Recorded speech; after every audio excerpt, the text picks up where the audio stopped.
Alors, le problème de cette théorie, elle est intéressante pour expliquer le rattrapage, mais le problème c'est qu'elle n'explique pas un fait stylisé important de la croissance qui est qu'en réalité, ce taux de croissance du capital par tête, il est positif. C'est-à-dire qu'en fait, à mesure que le temps passe, et sur des tendances longues, les pays ont tendance à avoir un stock de capital par tête qui augmente.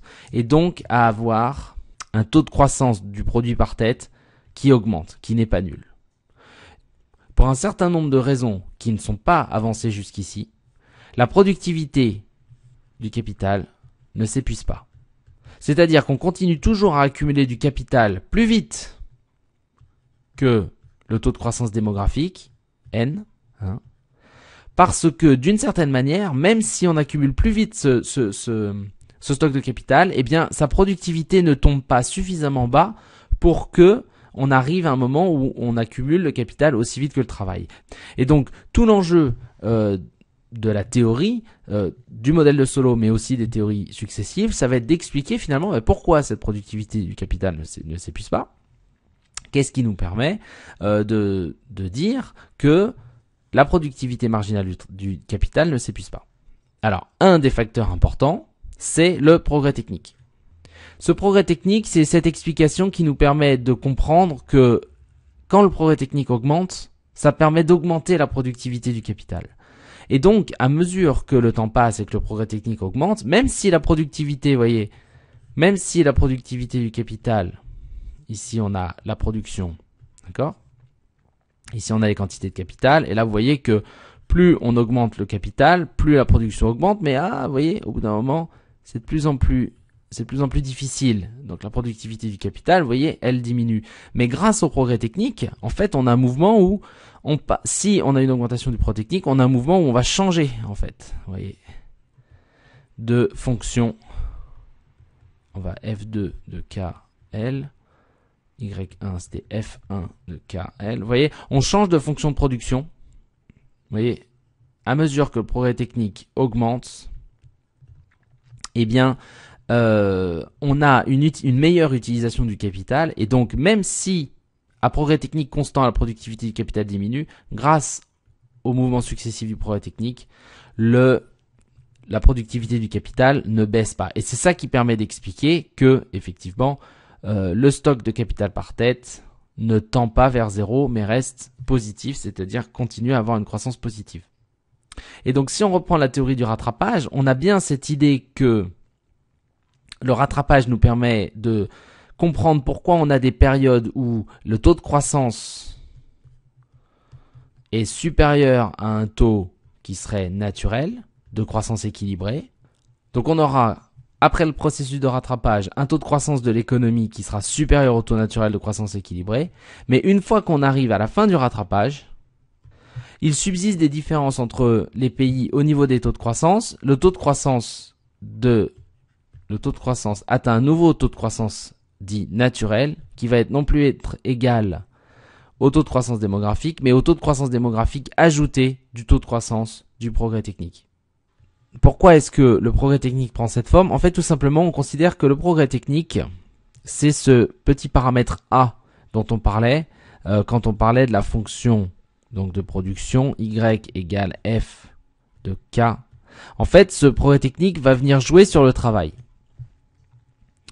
Et donc, on avait A, K, alpha, L, 1 moins alpha. Et vous voyez, en fait, ce progrès technique, il vient jouer comme ça sur les quantités de travail, et c'est parce que il vient jouer sur les quantités de travail qu'il permet au capital de rester productif. Souvenez-vous que, alors c'est pas forcément très facile à comprendre, mais souvenez-vous que plus vous accumulez du capital, et plus ce capital est moins ce capital est productif à la marge, c'est-à-dire plus la productivité marginale décroît. Pourquoi ? Parce qu'en fait, l'abondance de capital par rapport au travail rend le capital de moins en moins efficace. Si vous avez un progrès technique qui vient aider le travail, si vous avez un progrès technique qui vient d'une certaine manière multiplier le travail, eh bien quand vous augmentez plus vite le capital, donc quand vous avez le taux de croissance du capital qui augmente plus vite que le taux de croissance du travail, vous avez quand même le taux de croissance du progrès technique qui fait comme si en fait le travail augmentait plus vite. Et donc du coup le capital est moins abondant, le capital croît moins vite par rapport à la situation d'avant. Donc du coup, le fait qu'il y ait ce progrès technique qui vienne affecter le travail fait que finalement le capital est moins seul. C'est-à-dire qu'il croît peut-être plus vite que le travail tout seul, mais comme le travail maintenant est aidé par le progrès technique, le capital est plus productif par individu parce que il est moins abondant. Tout se passe comme si finalement il était moins abondant que dans la situation où il n'y avait pas le progrès technique qui venait artificiellement gonfler le travail, puisque je vous rappelle que la productivité du capital, elle se fait par rapport à la productivité du travail et par rapport à l'abondance du travail. Si on revient à la décomposition de Solow, du coup, le taux de croissance du travail, le taux de croissance du progrès technique, on le note M. On retrouve ça ici. Donc en fait, qu'est-ce qui se passe?